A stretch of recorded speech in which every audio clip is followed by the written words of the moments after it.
Hello student, आज का हमारा टॉपिक कंपोजिट सिलेंडर से रिलेटेड न्यूमेरिकल है। तो आज हम कंपोजिट सिलेंडर में हीट लॉस किस तरह से निकालते हैं या हीट ट्रांसफर रेट किस तरह से फाइंड आउट करते हैं, आज हम उससे रिलेटेड यहाँ पर न्यूमेरिकल करने वाले हैं।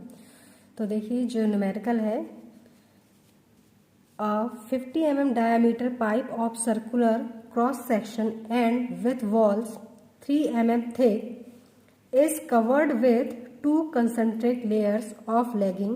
The inner layer having a thickness of 25 mm and thermal conductivity of 0.08 watt per meter into Kelvin, and the outer layer having thickness of 40 mm and a thermal conductivity of 0.04 watt per meter into Kelvin. So estimate the rate of heat loss per unit per meter length of pipe if the temperature inside the pipe is 550 Kelvin and the outside surface temperature is 330 Kelvin. Thermal conductivity of pipe is 45 watt per meter into Kelvin. तो सबसे पहले given क्या है हमें,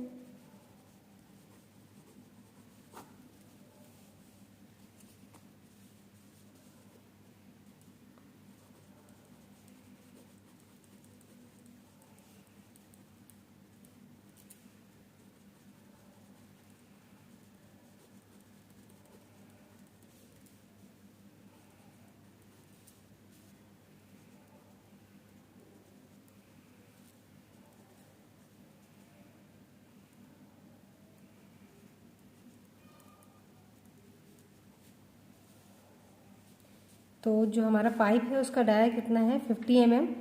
तो जो radius हो जाएगी हमारे पाइप की वो कितनी हो जाएगी 25 mm, और इसे अगर जब मीटर में कन्वर्ट करेंगे तो वैल्यू हो जाएगी हमारी 0.025 मीटर। नेक्स्ट हमें क्या दिया हुआ है 3 mm थिक, यानी जो हमारा पाइप है उसकी जो थिकनेस है वो कितनी है 3 mm। इस कवर्ड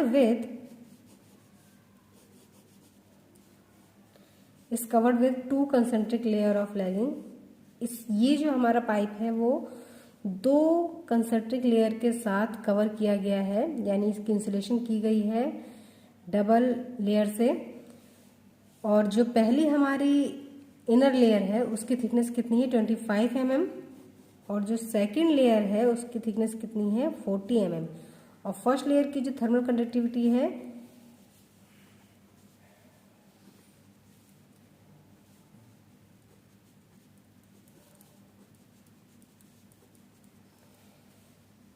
0.04 वाट पर मीटर इंटू कैल्विन। तो सबसे पहले R1 हमने यहाँ पर देखिए मैंने फिगर बनाया है। तो ये जो हमारा पाइप है, ये हमारा पाइप जिसका डाया कितना है 50 mm, तो रेडियस कितनी हो गई 25 mm। इस पाइप की थिकनेस कितनी है, ये देखिए ये पाइप इतना थिक है,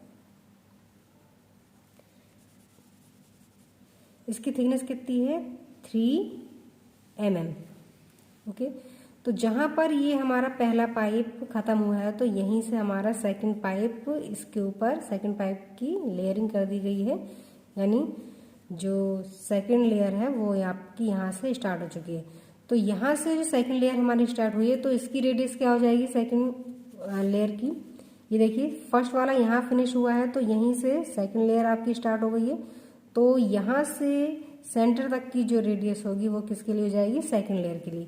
तो थिकनेस कितनी थी पहले पाइप की 3 mm और रेडियस कितनी थी 25 mm। तो जो R2 की रेडियस हो जाएगी वो क्या हो जाएगी 25 + 3, यानी कि 0.028 मीटर। ये क्या हो जाएगी आपकी सेकेंड लेयर के लिए रेडियस। 25 में हम 3 जोड़ देंगे तो हमारी कितनी हो जाएगी 28, और इसे जब मीटर में कन्वर्ट करेंगे तो क्या हो जाएगी 0.028 मीटर। इसी तरह से थर्ड के लिए देखते हैं।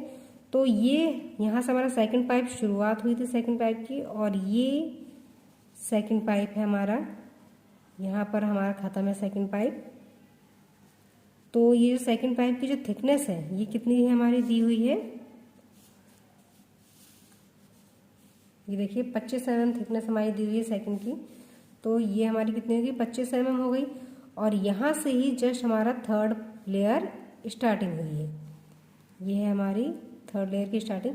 तो जहाँ से हमारी थर्ड लेयर की स्टार्टिंग हुई तो वहाँ से लेके सेंटर तक की रेडियस कितनी हो जाएगी, हमारी थर्ड लेयर के लिए रेडियस हो जाएगी। तो R3 हमारा कितना हो जाएगा, 25 + 3 + 25, यानी कि जो हमारा अभी कितना आया था 25 + 3 हमारा 28 आया था। तो 28 प्लस, तो ये हमारा कितना आ जाएगा 53 mm। तो ये हमारा जब मीटर में कैलकुलेट होगा तो क्या है 0.053 मीटर। फिर फाइनल जो हमारा आउटर मोस्ट सेल है तो उसके लिए जो हमारी रेडियस हो जाएगी वो क्या हो जाएगी R4, यानी कि इस जो बाहरी हमारा शेल है यहाँ तक की रेडियस कितनी हो जाएगी 53 प्लस जो थिकनेस है हमारी थर्ड पाइप की यानी कि 40, यानी कि 53 + 40 हमारा कितना हो जाएगा 93। तो रेडियस कितनी आ जाएगी 0.093 मीटर। तो ये सारी चीज़ें हमें गिवन थी। अब हम देखते हैं कि हमें यहाँ पर जो फर्स्ट लेयर हमने यूज़ की है उसकी जो थर्मल कंडक्टिविटी है वो कितनी है 0.08, कंडक्टिविटी कितनी है 0.08 वाट पर मीटर इंटू केल्विन। और जो K3 थी वो हमारी सेकंड लेयर की थर्ड लेयर की थर्मल कंडक्टिविटी यानी कि 0.04।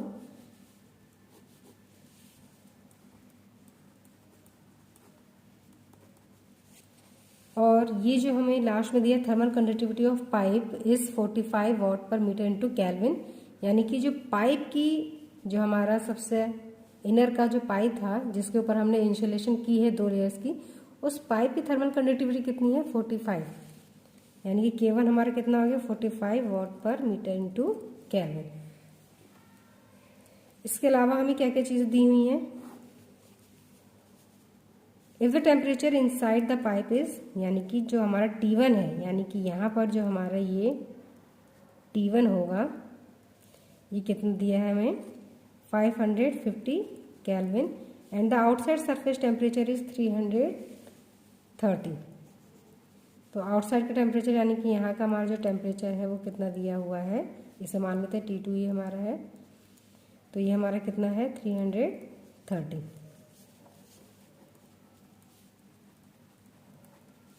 तो ये सारी डाटा हमें दिया हुआ है। अब फाइंड आउट करने के लिए हमें क्या कहा है, estimate the rate of heat loss per meter length of pipe. Length कितनी है पाइप की पर मीटर यानी कि 1 मीटर। और फाइंड आउट क्या करना है हमें, क्यू की वैल्यू यानी कि हीट लॉस हमारा कितना हो रहा है उसकी वैल्यू हमें फाइंड आउट करनी है। तो चलिए स्टार्ट करते हैं। जैसा कि हम जानते हैं कि कंपोजिट सिलेंडर के लिए जो हमारी रेट ऑफ हीट ट्रांसफ़र आती है उसका फॉर्मूला क्या होता है, Q = T1 - T4। अगर हमारी 3 लेयर्स होती हैं तो उसके लिए ln R2/R1 2 pi K1L plus ln R3/R2 2 pi K2L plus ln R4/R3 2 pi K3L। तो ये हमारा हीट लॉस का फॉर्मूला हुआ, रेट ऑफ हीट ट्रांसफर या फिर हीट लॉस का फॉर्मूला है। तो हमें Q फाइंड आउट करने के लिए क्या चाहिए T1 - T4। तो यहाँ पर जो ये T4 था वो हमने क्या माना है T2 के बराबर, T4 क्या माना है हमने T2 के बराबर। तो हमारे पास T1 और T2 यानी T1 और T4 दोनों की वैल्यू दी हुई है। R2 और R1 की वैल्यू है R3 R2, R4 R3 की वैल्यू हमारे पास है, L की वैल्यू भी हमारे पास दी हुई है। तो सबसे पहले हम क्या करेंगे, ये जो हमारा फैक्टर है इसे हम क्या कहते हैं, मैंने आपको डेरिवेशन में बताया था, ये हमारा हो गया resistance for first layer thermal resistance for first layer, thermal resistance for second layer और thermal resistance for third layer. तो सबसे पहले हम रेजिस्टेंस को फाइंड आउट कर लेते हैं। अगर हम R1 निकालें तो R1 हमारा क्या हो जाएगा, log n R1 अपॉन 2 पाई K1 L। R2 क्या हो जाएगा हमारा, log n R3 upon R2 upon 2 पाई K2 L। और इसी तरह से अगर हम R3 की वैल्यू निकालें तो क्या हो जाएगा, ये हमारा log n R4 upon R3 upon 2 पाई K3 L। तो सबकी वैल्यू फटाफट यहाँ रख देते हैं। तो R2 अपॉन R1 क्या था हमारा, ये देखिए R2 क्या है 0.028, तो log n 0.028 अपॉन R1 कितना था हमारा 0.025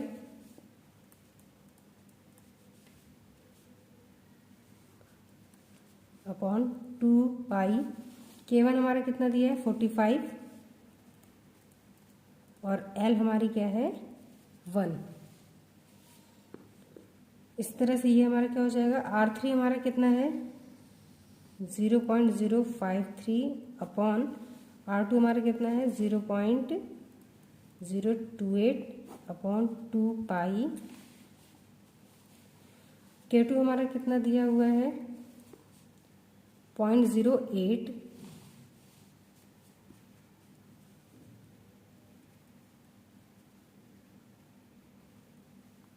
और L हमारी कितनी है 1 मीटर।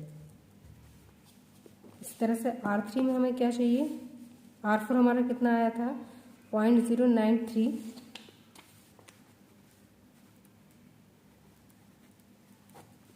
और R3 कितना था हमारा 0.053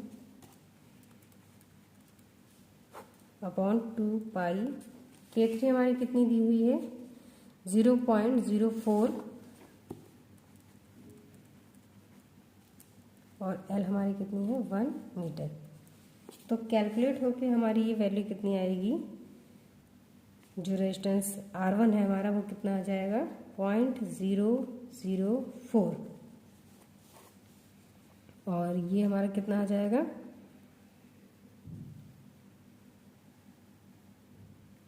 1.269 केल्विन पर वॉट। ये भी क्या हो जाएगा हमारा केल्विन पर वॉट। और जो R3 की वैल्यू है वो हमारी कितनी आ जाएगी 2.237 केल्विन पर वॉट। तो ये हमारी वैल्यू आ गई यहाँ पर R1, R2 और R3 की।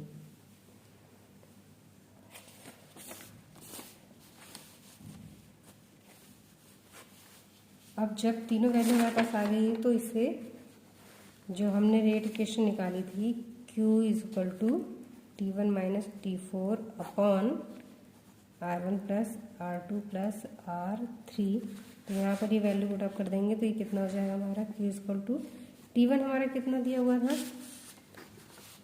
550 और T2 330।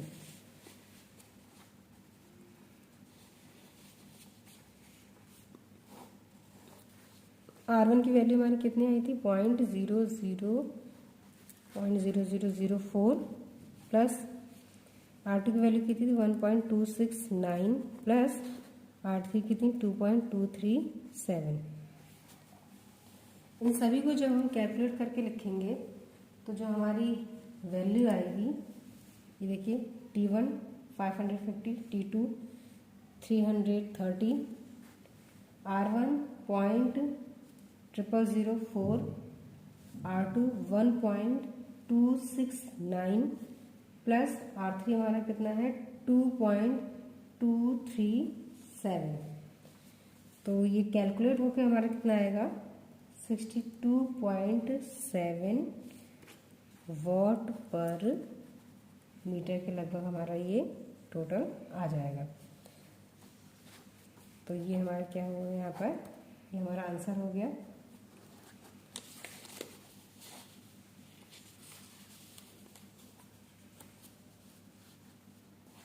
तो इस तरह से कंपोजिट सिलेंडर के जितने भी हमारे न्यूमेरिकल होंगे वो इस तरह से पहले सारे डाटा हमें क्या क्या चीज़ें दी हैं वो सब देखना है, फिर उसके बाद क्वेश्चन को सॉल्व करके हमें यहाँ पर लिखना है।